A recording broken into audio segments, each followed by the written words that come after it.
successfully. Yep. So, we're not going to include that first part. We just talked about the pre-show. We're continuing on. OBS gave us some issues. Anyway, so first match, Pac and Black Bull Combat Club defeated the Patriarchy, great name. Christian Cage, Killswitch, and Nick Wayne. Then the Bang Bang Gang, Juice Robinson, Austin Gunn, and Colton Gunn. And of course House of Black to win the AEW World Trail Championships.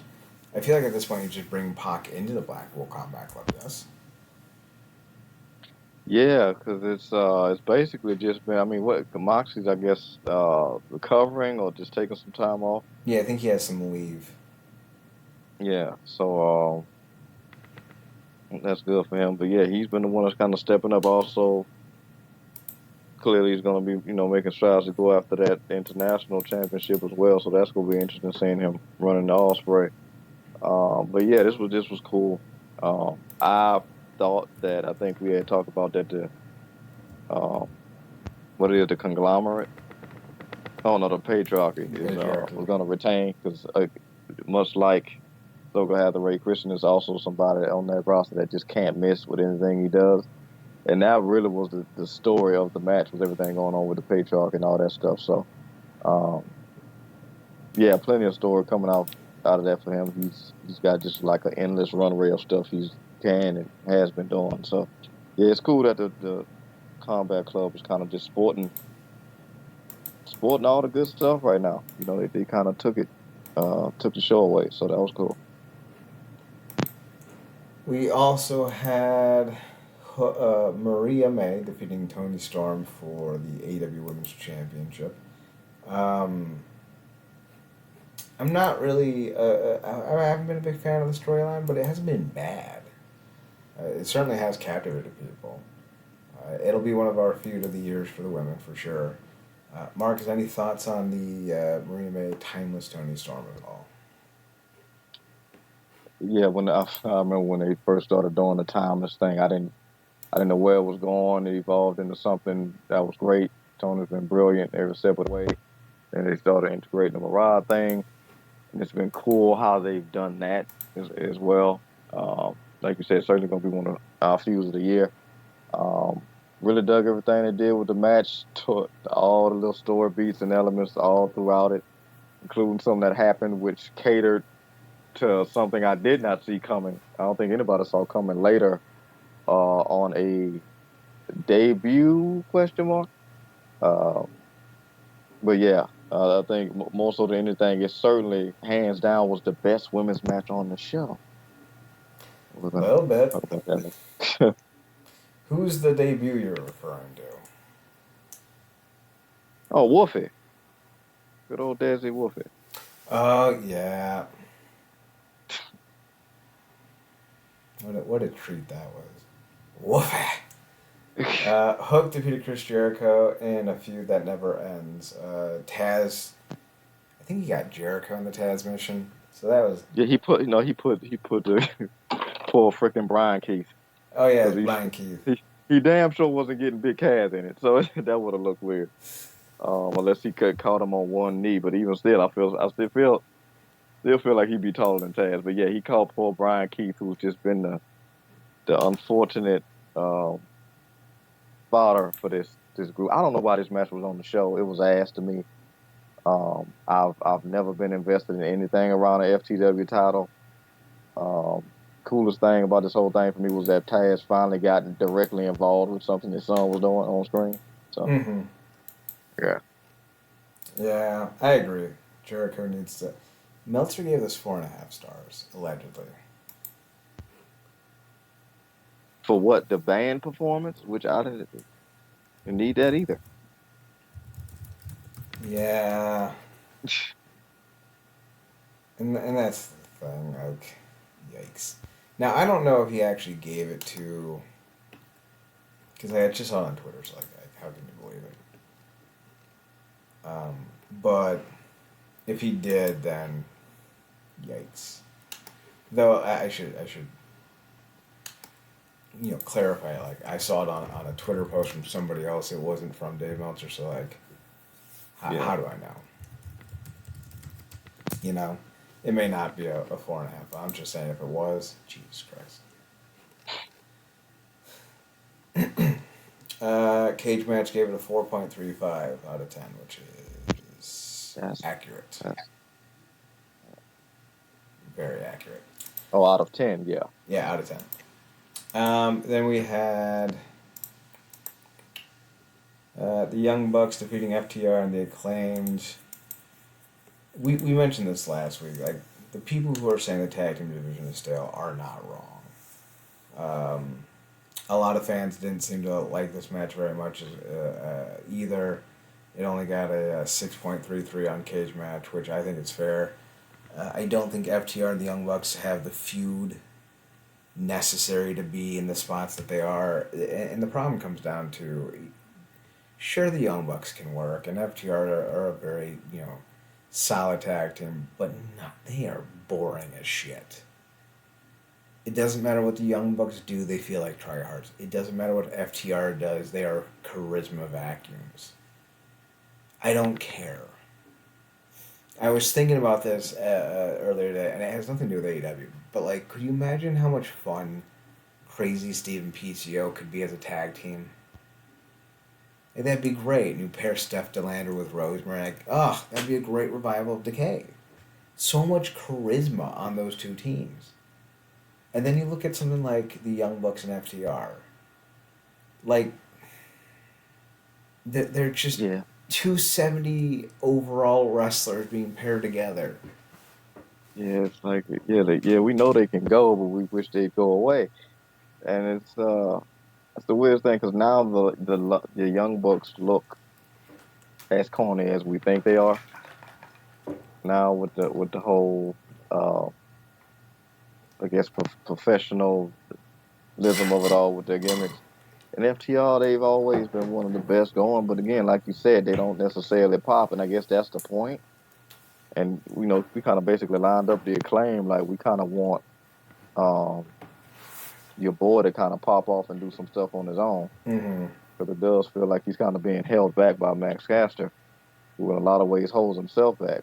But yeah, there was just no good winners here. So maybe they can, coming out of this, they'll come up with a better tag team to kind of take those guys out that we've kind of called for. Because, like we said, I think the Lucha Bros are kind of gone at this point. Seems like soon. it. So yeah, so they can definitely come up with put a Leo Rush with somebody, or put the doggone two of the guys from Top Flight and drop it on them. Right? They deserve it. So yeah. Top Flight, you can do a trios with them in Action and Andretti. You got Private Party. You can do Anthony Agogo and somebody. Kip Sabian and somebody. Like, there's so many guys you can pair up. You got 172 wrestlers and like 6 tag teams. Like, you can do better. Speaking of doing better, next up was the Casino Gauntlet match. Christian Cage wins after Killswitch once again feigns turning on him, which is like a every other month occurrence. He defeated Adam Page, Jeff Jarrett, Okada, Kazuchika Okada, Kyle O'Reilly, Killswitch, aka Luchasaurus, Mark Briscoe, Nigel McGuinness, who we mentioned before as Desmond Wolfe, Orange Cassidy, Roderick Strong, and Zachary Sabre Jr., as well as the debuting Ricochet. The thing was, like, Ricochet, big signing. Like, he'll add something to the B and C shows for sure. I don't think he did anything in this match, though, that would highlight his debut. In fact, the only thing I saw in this match, other than Christian winning, was Nigel McGuinness getting kissed by Maria May, and then 4 matches later being healed and coming out to wrestle his first match in 14 years. Yeah, he don't get enough claim for his Desmond Wolf run in TNA. He was a badass. Um, and yeah, like you said, it was cool to see Ricochet. Obviously, I think he wanted. He kind of saw that he was always going to be a groomsman to a certain extent in WWE. He just, it's that pecking order. Um, that he will just never go really get to the top of over there. He'll be more consistently used and probably in far better positions. I would imagine a big sticking point was to put him back with Will Ospreay in some capacity, which you know is coming. Mm-hmm. So much I would imagine to Jim Cornette's chagrin. Um, but yeah, he'll get more spots consistently and bigger have bigger moments and whatnot. But yeah, like you said, outside of that, nothing necessarily really stuck out. I would have thought he would have potentially won it, but maybe that would have been too much on the nose, and it actually plays more to a story that Christian would lose one match only to come out and interfere. Well, not even interfere, just and trust himself into another match and win. Not at all too dissimilar from what Edge did all them years ago in the Elimination Chamber, if I'm not mistaken. You're not wrong. Also, new world champion Bryan Danielson. Well, he has a dead dad. We know how Christian Cage feels about that. Yeah, that immediately got brought up on Twitter. That dead dad thing, man. That cringeworthily one of the best things going in terms of a gimmick in wrestling right now. And God bless him for it. Yeah. Will Ospreay defeated MJF to win the AEW International / American title. As much as I don't like MJF, I thought him and Ospreay worked real well together. Better than their first match for you? Yes. Gotcha. Now I don't know if I would say this is match of the year because or even a contender because how many do we have, right? Like, there's a lot. I think you could talk me into putting it on the list though, because this is maybe MJF's best match ever in my opinion. Now I've not been too fond of MJF, Yeah. but I do believe this is arguably one of his best that he's ever had. Interesting. Yeah, I kind of had to get out of my head. Like I feel for about MJF the way that you feel um about Macklin. Mm. In terms of like he can put on a good match, but I kind of can't. It's kind of hard for me to get out of the way how I feel about him just as a performer because he don't really move me like that. Like I understand and I appreciate him as a heel because he is a necessary heel, and it got tiresome and old that run he had as a face.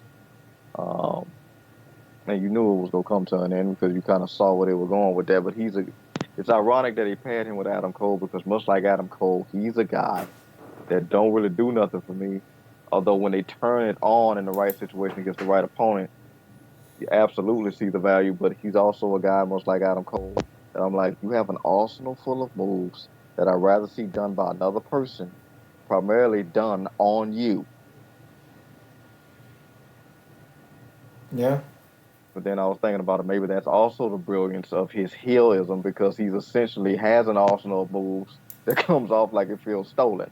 So that only adds to the heat of it. So he definitely got that heel stuff in the bag, and I agree with you that it is probably one of his best matches. Obviously, Ospreay had the hometown advantage, and everything was building up to that Tiger Drive, and they did it right, and they even got your boy Daniel Garcia back in the mix. So it's probably. How is he, my boy?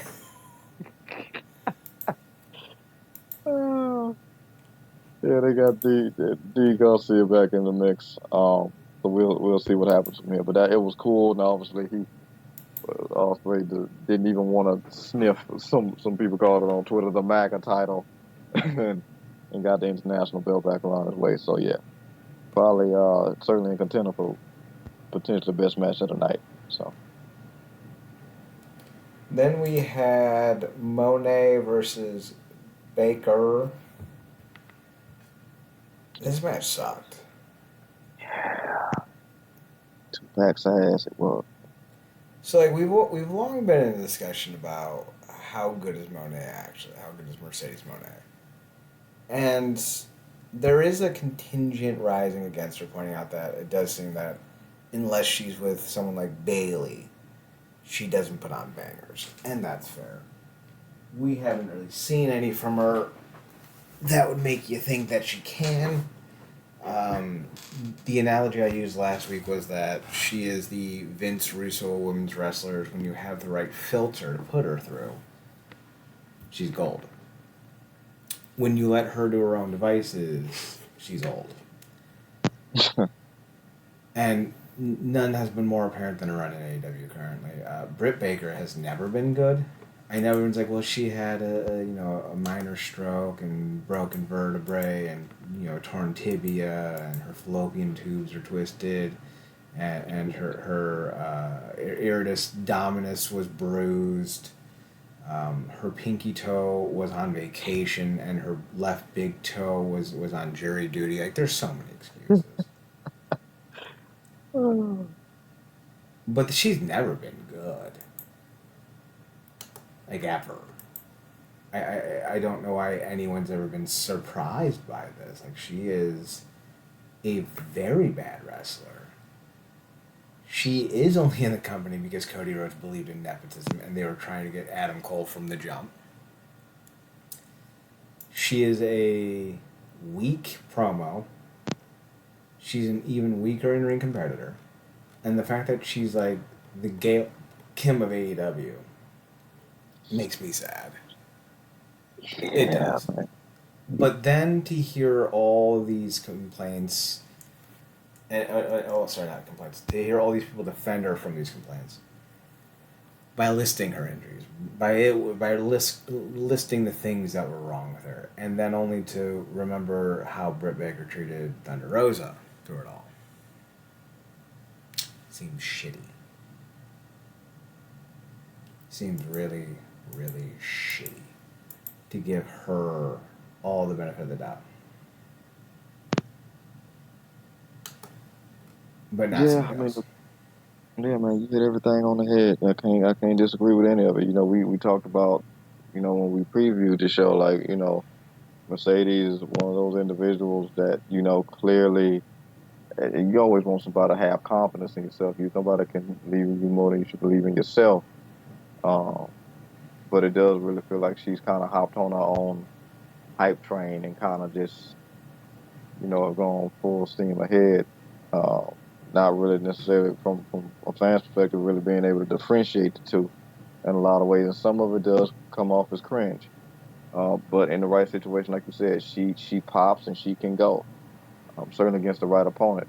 Like when she wrestled Vaquer, that was a great match. But I walked away. Well, I didn't even walk away. I was watching that match, knowing more about Mercedes because all the years we watched her.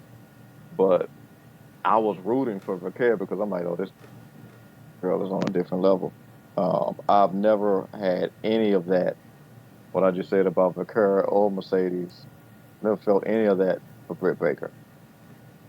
She's always been the girl that's been said to be important because she was the first ever female signer for the company. And like you said, Gail Kim of the Vision, which I cringe even just uttering that myself because she's been promoted and put in front of us and with the DMD. And she's good in the ring and she's also a real doctor and this, that, and the third. And it just don't work for me.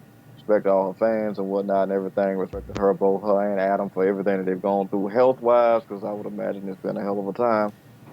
But the match, like you said, it was ass. It was ass, and you could call it a chemistry thing, but I just think they clearly didn't get on well, and I've never really walked away from a Britt Baker match wild in any capacity. So I don't know how much longer they're gonna keep doing this feud, but yeah, this ain't working. They got to switch gears and do something else. Maybe put Britt, have her do something in the Ring of Honor brand, see what they can do there. But yeah, she just don't do it for me. Ironically enough, her or Cole, and they're together. So it's just what it is. This may have been maybe second to the Jericho match, the worst match of the show for me. Agreed. Ironically, she's from Puxatawny, Pennsylvania, which, if you're not from the United States, we do this stupid thing every year called Groundhog's Day. And it's tradition where if the groundhog sees its shadow, it means 6 more weeks of winter. It's stupid. It's a publicity stunt. It's to boost tourism. That's all it is. Yet Bill Murray made a movie called Groundhog's Day where he was stuck in a time loop, repeating the same Groundhog's Day every day for however long. I think it's funny that she's from Punxsutawney because watching one Britt Baker match is like watching all Britt Baker matches. Slow, methodical, boring, painful. I don't want her to see her on Ring of Honor. I don't want to see her on Dynamite, or Rampage, or a Collision, or Thunder, or Nitro, or Raw, or SmackDown, or in her waiting room as a dentist. I want her gone. Go wrestle in Memphis. Go wrestle in California. Go wrestle in Nevada. Go wrestle on places where I'm not watching. Timbuktu and the Caribbean islands. I don't care. Yeah. Just as long as you're not on my TV. Thank you, fuck you, bye. Basically. Speaking of thank you, fuck you, bye, Jack Perry, thank you, fuck you, bye. Oh, I've never seen someone do so little on his own, get such a reaction because of someone he's associated with, and still do so little with it. Somebody said Jack Perry is aura. He's aura. No, he's a fucking parasite. The only reason he's over is because people still associate him with CM Punk, and CM Punk is over. I don't know why Jack Perry is a thing. I don't know why Tony Khan continues to push him. And I don't know why Tony Khan continues to try to be in CM Punk's orbit. It's not making you look good, and no one thinks you're cool. Like, they need to seriously move on from some of these dudes. Him most of all. Like, this was a bad match. Darby Allin is fantastic, but this is a fucking bad match. Third worst match on the card. but is it your top favorite moment? Well, Sting did come back, but he came back with the Carlos Boozer hair. Yeah, man. Yo, not the Carlos Boozer figure. Yeah, that's an all time sports like what the F moment right there. But yeah, Sting, because I was looking at it, I'm like, wait a minute, that is not as much hair as he had the last time, and that is a specific type of black. Oh, yeah. So, I'm gonna not say what I was gonna say. just trying to do better, people. But yeah, that was yeah, it's always cool to see the Stinger. I would imagine Darby's gonna get his legs back. They're clearly not done with this. Like you said, I don't know how people say anything aura about him because he got a beard and he mugs now. Like I don't know how you can have aura after you got punked out. It was said that you got punked out, and then we saw you get punked out. But I guess people got different definitions or different generations. You know how I go. Yeah, he got punked out by an 0-2 UFC fighter, so like, not great, bud. That being said, main event Bryan Danielson defeats, I got to call him Rich Swann, my bad. Beats Swerve Strickland. Real fun match. I mean, real fun match. They both had like those stiff kicks. Like, what did Swerve call it in Lucha? Was it the kill shot? Yeah, kill shot. That Yeah. running drive-by kick to the back of the head. Oh, It's so yeah, cool. the house call. Yeah, Yeah, it's love so it. cool. And of Yeah. course, Danielson has the running knee, so like that was a nice little double combo. Like my only complaint, and it's like he came out with his American Dragon coat. He came out to Final Countdown. He kicked the hell out of him all match. My only complaint, and it's such a minuscule one, is that he didn't win with the cattle mutilation. Yeah, the cattle mutilation is basically he does a double arm wrench, I guess you would Mm. call it, and he flips over. It's a really cool move, and for such a in the know um, company, for him not to do the cattle mutilation was a little surprising. Not gonna lie. It's also interesting because I think Swerve told him he was gonna make him tap out.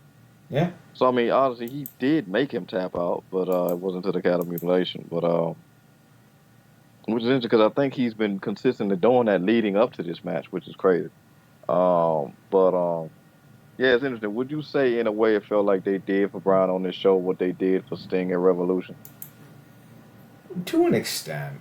Obviously, Yeah, Not Bryant, Brian, isn't retiring, and even when yeah, he's done with his in ring career full time, he's not done. he's long said that he's only retiring full time. It's not that he's leaving the ring entirely. I think he made mention that he was quote unquote forced to win, that he didn't want it.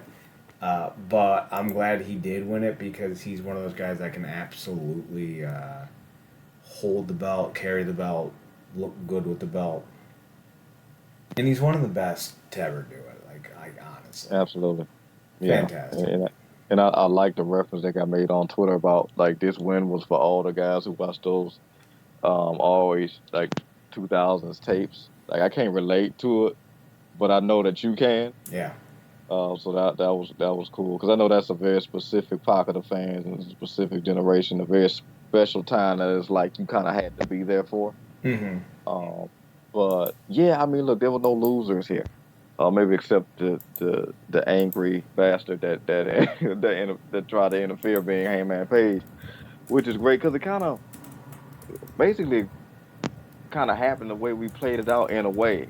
Like we talked about, like I loved everything about Swerve, his ascent to the championship and winning the championship, his reign. Um, but they kind of by way of stipulation, they kind of had to give it to Brian here. Not mad at it. It was great. It was cool to see his kids, whole family ringside, and that whole thing. The celebration was great. Um, they won't Swerve to lose, but it's like it's actually more story with the win because obviously the Hangman Page thing is going to keep going as we talked about anyway. But also now with this win, this is the second time Brian's beat him. Mm-hmm. So now it's going to be a story. Not only does he have to beat Brian to get his championship back, but he has to beat him to prove to himself that he can beat him. So Swerve's got just a multitude of story coming off of this with both Hangman and Brian, which they're going to get back to on both counts. So looking forward to see what they do with it. And like you said, who's directly coming from Brian now. That's just going to be just great TV with Christian Cage involved with that whole thing. So yeah, that was a hell of a match. Looking forward to going back and watching it. And yeah, it was just a great moment overall because I think fans who wasn't necessarily have always been Brian fans who wasn't necessarily a fan of his run in WWE probably got vindication with this win because it felt like the win for the guy how they've always seen him as the American Dragon, as that classic guy from Ring of Honor and all that, and finally getting everything he wanted on his terms, his way. Not at all too dissimilar from what we got. Somebody think compared to this was Brian, I guess, finishing his story kind of like how we got with Cody. Mm-hmm. But I think with a far better match because obviously it wasn't overbooked to high hell. So you got Christian Cage, hopefully Samoa Joe, and Nigel McGuinness, maybe? He and Brian have had a lot of good matches. So I would like to see more of that, please. Yes, please. So overall thoughts on the card, I thought it was pretty good. Yep. Good stuff. Great offering. They do great pay-per-views. But we got to talk a little bit about Britt Baker a little bit more. Actually, no, we don't. We talked about it enough. Let's just move on. Sad news in the world of wrestling, aside from Britt Baker. The great Sid Vicious, Psycho Sid, Sid Justice, just Sid, passed away at 63 after a battle with cancer. Sad, shocking news. Broke last night. More like mid-afternoon. Sid was a real one. Most wrestling fans in the know will remember him for his fun party atmosphere with Arn Anderson. Just two guys who knew how to have a stabbing good time. But Sid was really talented. Not the brightest bulb in the crayon box. His I'm twice the man that you are and you only have half the brain that I do, or that I only have half the brain that you do line, obviously, and then there's all the flubs. Like, let's do that again. Oh, we're live, pal. So, you know, some moments that aren't great, but he quite honestly had some of the better stuff in some of the worst parts of wrestling history. Like when you think about like WWF when it was down in 96, 97, Sid was there. When you think about WCW in 99, 2000, Sid was there. And he was, generally speaking, the highlights of his time there. The run he had with Goldberg in late 99, I thought not only should have been far more extended, I thought it should have been the main event of Starrcade. I thought they had great chemistry. I thought they were brutal with one another. And if you watch their matches, both at Halloween Havoc and Mayhem that year, you'll see genuinely good storytelling that I think people will truly enjoy if they can just get past the fact that it's not, Ricochet, Will Ospreay doing flippity doodads all day. So, do Yeah, you man. have any fond memories of the Sid? I don't, and I was, you know, I had an idea that we was, going to talk about it coming into this, and I kind of told myself I was going to be kind of leaning towards your expertise and wisdom on the subject because obviously, I didn't really watch any of WCW, um, but I've seen and heard nothing but great things about Sid. Probably, I would imagine in that conversation going about best big man. I don't know what he ranked, but sounds like he would be in that conversation, and I kind of seen somewhere else with somebody like he kind of I guess popularized the power bomb over here. He added to it. I wouldn't say he popularized it because it had been used quite a bit, but I'm sure he brought it into Yeah, regions that maybe weren't there before.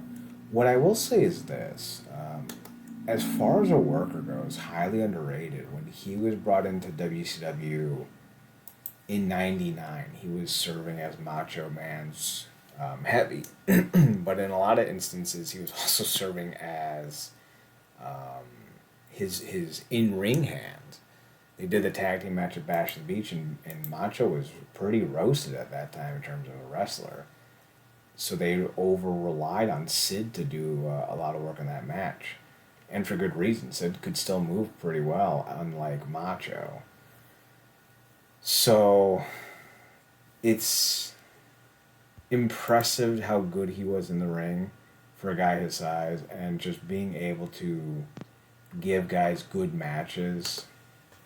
I think he got a little clowned on unnecessarily, and he did no show quite a bit.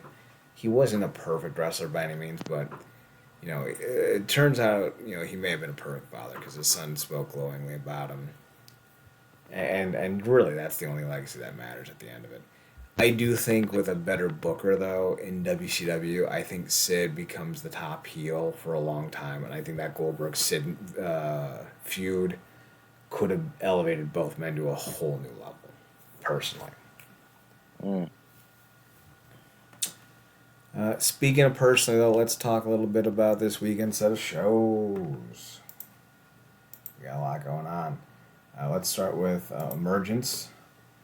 The card has only five main matches, with one pre-show Kushida versus Kazarian. But then we have a Ultimate X match, which I'm super excited about. It's gonna be Mike Bailey versus Zachary Wentz versus Laredo Kid versus Jason Hodge versus Hammerstone and some schmuck named Riley Osborne. I'm sure he's really good in NXT. I also don't care. Uh, Like who are you? Josh Terry? He's with Chase University. Like, oh, cool. He's married to Will Ospreay's ex. So like, all right, cool. You're dating Bea Priestley. I just don't care. Right? I just don't care about this dude at all. The name is generic. His look is generic. He has no personality. He's got like, there's nothing about this dude that makes me go, oh yeah, yeah, no, future star, absolutely, future star. I don't know why he's here. Bums me yeah, out. looking forward to it. But I do respect Bailey for like, no, I'm gonna defend my championship in the match. Not for number one contendership. I'm gonna defend it.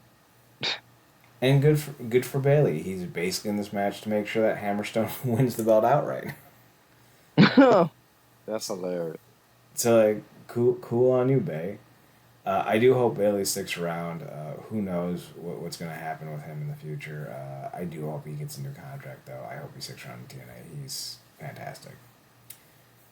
We get a Macklin versus Eric Young match. That's about as much as I'm going to say about that. Jordan Grace and Spitfire will take on Ash by Elegance and the Militia. I love that name. It's so good. That should be entertaining as hell. I don't know why we're trying to pretend Ash by Elegance is the thing. We gave it a shot. She doesn't have the charisma needed to pull it off.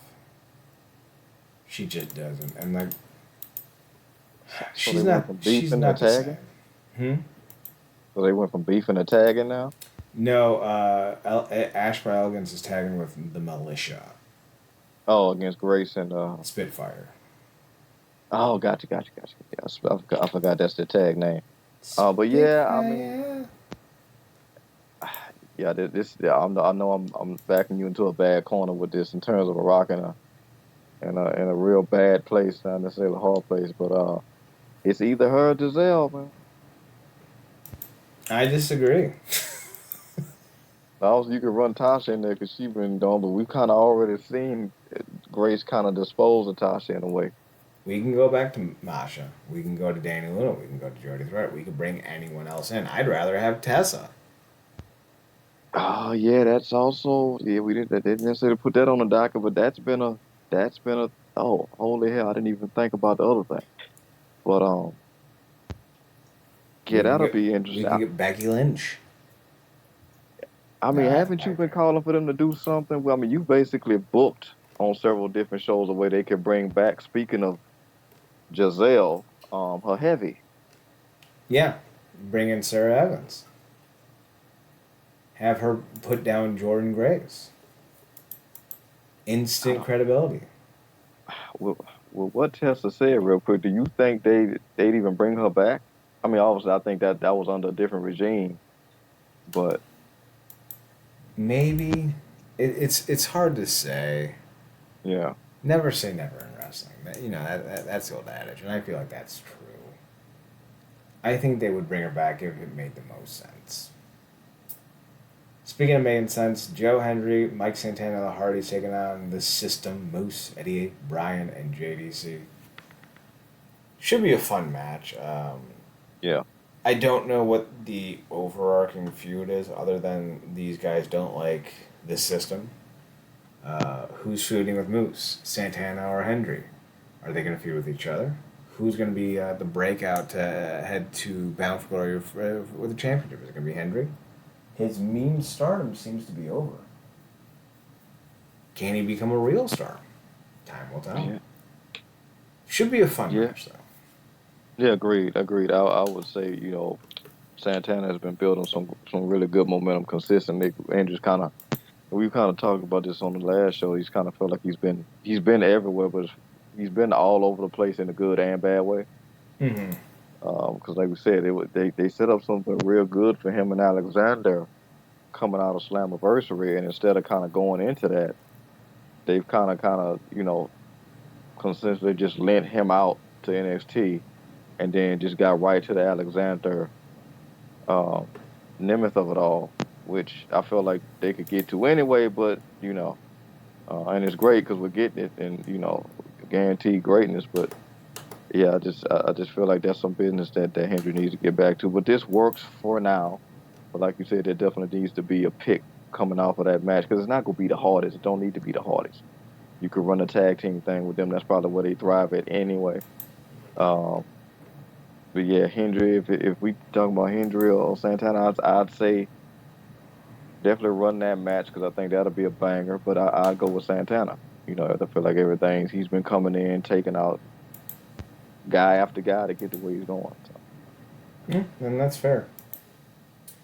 Then, of course, the main event, we got Josh versus Nick Nemeth. 60-minute Iron Man match for the TNA World Championship. Nemeth has said on a few occasions, and more recently, that he only signed a short-term deal. He said that he signed an appearance for 10 appearances, a contract for 10 appearances, I should say. And he's going to keep re-upping that way, and I think if that's the way he wants to do it, that's fine. But I think you take the belt off of him pretty soon. I don't think you want to Bound for Glory with him as champion. I think you got your pop from Slammiversary with him going over. I don't know if he has anything else to offer. He has already surpassed Pentagon, James Storm, and Chris Sabin as the 32nd longest reigning TNA World Champion, so that's something.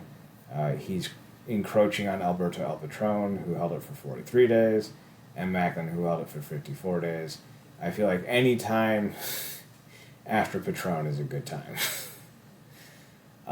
As far as, who should go into Bound for Glory as champion, I feel like it depends on who's going to be facing off the champion. If it's Mike Santana, if it's Joe Hendry, if it's Hammerstone, I think there's a different guy for each of them. Personally, I think they're going to end up going with Nemeth heading into it, but I don't think they should. Marcus, what are your thoughts? Yeah, that was actually going to be my question, because I don't think, there was going to be a debate on how good the match was going to be, particularly when you talk about a 30-minute Iron Man. I think both those men are absolutely built for that type of match. But there is something appealing about getting another Josh Reign, but as a heel, as this kind of a heel. Also potentially an incentive, speaking of contracts, to maybe get him in the stand, because as we know, maybe he was looking when his contract was up to kind of shop around, and he kind of got the option got picked up, which was not in his control. But I think he's been having a really great run, and I think things have been great. As we talked about before, business has been picking up and consistent both on and off screen in terms of this regime, even after Scott D'Amore. So maybe giving him a run could also be an incentive. I don't know when his contract is up. Maybe that could also be an incentive on making him maybe lean in more towards sticking around. Maybe that's not necessarily the best intention, but it could be a part of it. So, but yeah, to your point, I do think, because again, the whole dating of TNA things we talked about ad nauseum. We kind of have to get over that. Like it's been really cool. Nick's one of my favorites. Always been one of my favorites. It's been cool to see him as a proper world champion again. But like we said, we need champions that are sticking around. We need long-term relationship champions. I'm not opposed to that. Certainly isn't that I think helps legitimize the company when you have guys who stick around and commit. Yeah. Speaking of committed, you'd have to be committed to want to watch the Bastion Berlin show, but not really. I wouldn't say that it's a great card.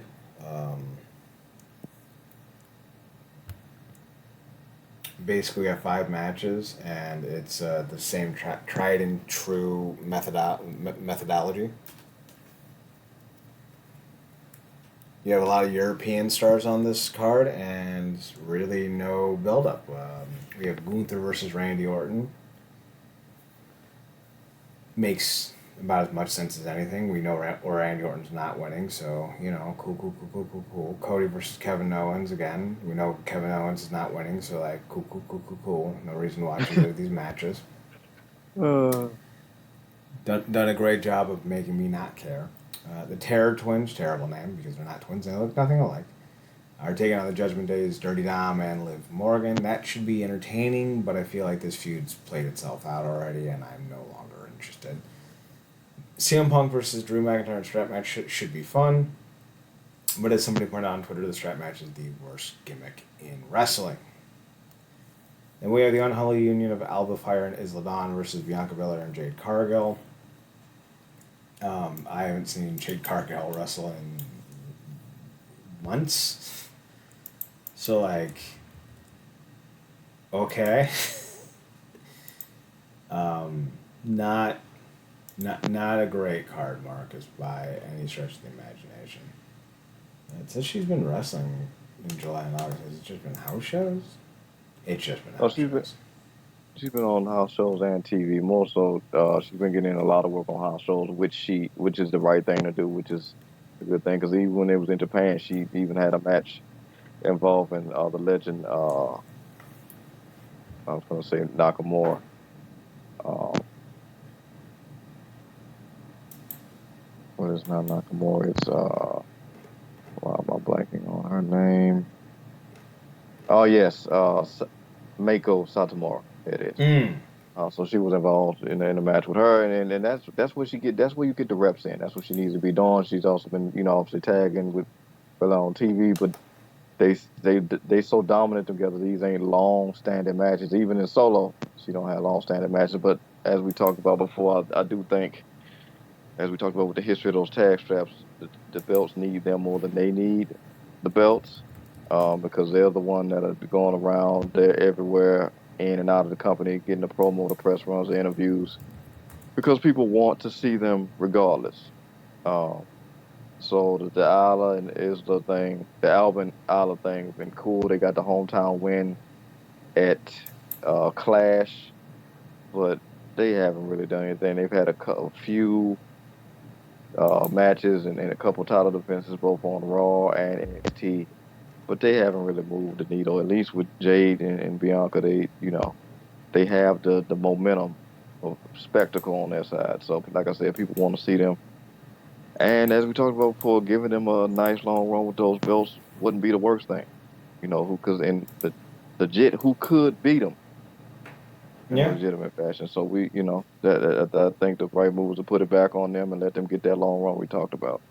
But yeah, like you said, on the surface, not that necessarily exciting of a card because again, like you said, why would you go through all that with Gunther just to take it off of him? It is a big deal, I guess, for Orton to win another championship at this stage, but he don't need it. It's also one of the few times I think Nick talked about this. I think that's Dave LaGreca on Busted Open. Like this is one of the few times Orton is coming to a title match as an underdog. Mm-hmm. So that's an intriguing part there. And Kevin Owens versus they not taking that title off Cody another time soon. I would imagine they're eventually waiting to round it back with The Rock, but you're not going to go through everything that they went through with Cody just to take it off of. So that's all these matches should be fun, but when you kind of know where it's going to go, and I feel like with the strap match, yeah, like you said, it is a kind of hokey gimmick, and for the fact that Punk is still obsessed with this damn bracelet, regardless to what the meaning of it is only kind of going to lend us some kind of annoyance during the match anyway. So, Agreed. Sadly. That takes us to our last match, our last card of the weekend, and our last topic of conversation: Capital Collision in Washington D.C. Real briefly, here's the card as it stands: Matt Vandergriff taking on Alan Breeze, Trish Adora and Viva Van taking on Empress Nexus Venus, which is Mina Sikirikawa, and Hanako. And then we have Tomohiro Ishii and Hiroshi Tanahashi taking on Grizzly Young Vets, and the Mighty Don't Kneels, Bad Dude Tito, and Robbie Eagles. Then we have Kevin Knight, Rocky Romero, and Yoshihashi taking on Bullet Club War Dog, which is David Finley's faction with Clark Connors and Drilla Maloney. Dirty Work, which is Fred Taylor and Tom Lawler, will take on West Coast Wrecking Crews, Royce Isaacs, and Jor-El Nelson. Zachary Sabre Jr. taking on Teton. Tetsuya Naito's taking on TJP in a non-title match. The Mighty Don't Kneel, Mikey Nicholas and Shane Hayes will defend their strong openweight tag titles against Hichirio and Virus. Mustafa Ali is taking on Hiromu Takahashi. If Hiromu loses, he must publicly say that Ali is the best junior heavyweight wrestler in the world. Gabe Kidd will take on Leo Rush for the strong openweight championship. And Mercedes Moné will take on Momo Watanabe for the Strong Women's Championship. Thoughts on the card? Is it something you're going to tune into? that sounds like a far, but I mean, obviously it's more matches, but that sounds like a far more fascinating card. Also, shout out to Mustafa Ali, man. He's had a hell of a year of work across really the entire wrestling world. But yeah, it says a lot when you get a nod from Oromu, who was one of the best to ever do it as a Japanese wrestler, and certainly one of the best in his weight class. So, Mm-hmm. uh, that's cool. And like you said, pretty much everything else I'd like to see, except like you said, anything. Not that big of a Naito fan either, but I'm certainly turning the channel with his opponent. So, you So hopefully they know, deliver on the card. but it sounds like it. It sounds like a solid show. But who is Sadie's going against? Mercedes is going against. You had to ask. Momo Watanabe, Yeah, that sounds like a win. and that's Uh, probably going to be the headliner. gotcha. So, yeah, it sounds like a more interesting card. But again, like you said, I think, what we just went over, this is the very definition of what you always say, watch more wrestling. So, even if you kind of stuck in your ways, I recommend you kind of watch all three, because it's a very interesting time in wrestling. It's hot right now. And, yeah, it's some cool thing. Real quick, I know you said that was the last thing, Mm-hmm. but to knock it out real quick, did you see the Ronda thing and what did you think about it? As a quick last question. So she apologized, like 14 years too late, man. Um, I want to forgive her and make everything all well and good and all that stuff, but at the end of the day, she went a long time without saying anything, and it feels like she's only saying it now because she has kids and she doesn't want people to say the nasty things to her about her kids that she said about other people's kids. An apology's not enough. Contrition is the apology, and until she actually puts actions forward, I feel like anything she says is just irrelevant. She has to put her money where her mouth is, and I don't think she ever will. So, what did Yeah, you think?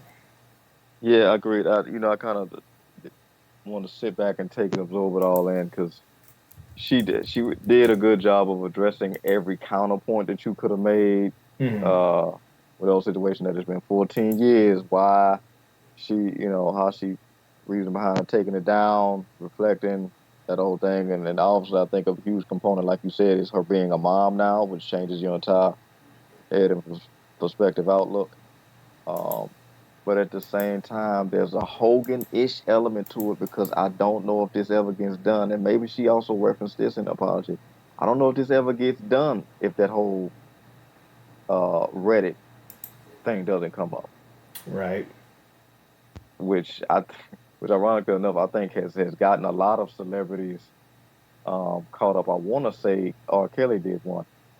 Or something similar. I don't know who was his publicist when that happened, but it was a disaster when he did a question Q&A situation. But yeah, I don't know if this ever gets done.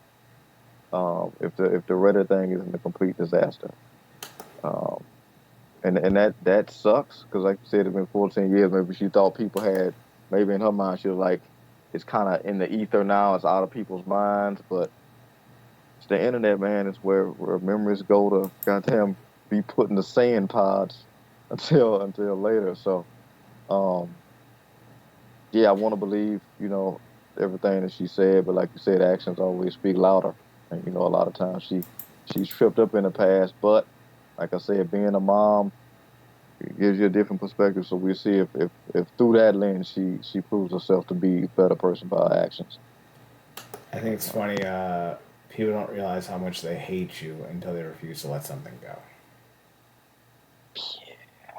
So, with that being said, I do believe we're at the end of our show. Unless there's anything else you want to touch on. Oh no, that's it. All right, then we're going to head on out. Be sure to follow us on the website at realnerdcorp.com, REALNERDCORP.com. We are on Twitter at NERDCRP. Marcus, you're on Twitter at ParadoxKid, PARADOXKID. That's me. You can also find him on his other podcast, The True Penny Show, TRUEPENNYSHOW, at Twitter. You can find me on Twitter, Chad Nerdcorp, CHAD, and on the Instagram at Chad Spindle, CHUDSPHRTOHUT. Back next Tuesday for another edition of the Wrestling Underground podcast. We will recap these last three shows that we talked about next Tuesday, along with other touching pro wrestling news that we want to get to. So thanks for tuning in. Thanks for stopping by. Thanks for giving us a chance. Remember to watch more wrestling. And Marcus, take it home. Good night.